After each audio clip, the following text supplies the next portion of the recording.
ఓ భిక్షగాడు ఉండేవాడు. అతను ప్రతిరోజు ఒక పెద్ద బంగ్లా ముందు కూర్చుని భిక్ష అడిగేవాడు. ఆ ఇంటి యజమాని అతనిపై చాలా కోపంతో ఉండేవాడు. ప్రతిరోజు అతన్ని కాలితో తన్ని వెళ్ళగొట్టేవాడు కూడా. అయినా ఆ భిక్షగాడు కోపపడకుండా ప్రతిరోజు దేవుడు నిన్ను చల్లగా చూడుగాక అని ఆశీర్వదిస్తూ తాను ప్రశాంతంగా జీవించేవాడు. ఒకరోజు ఆ ఇంటి యజమానికి ఈ విషయానికి చాలా ఆశ్చర్యంగా అనిపించింది. అతను భిక్షగాడిని పిలిచి అడిగాడు, నిన్ను నేను ప్రతిరోజు ఇంత కష్టపెడితేను నీకు అసలు కోపం రాదా?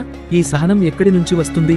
అందుకు భిక్షగాడు నవ్వుతూ చెప్పాడు, గొప్పవారు, నాపై ఇలాంటి ప్రశ్న మీరు అడగడం నాకు చాలా సంతోషం కలిగించింది. నేనిప్పుడు ఈ స్థితిలో ఉన్నాను, కానీ ఇదివరకు మీలాంటి గొప్ప వ్యక్తిగానే బతికాను. మా ఇంటి ముందు కూడా ఒక భిక్షగాడు వచ్చి భిక్ష అడిగేవాడు.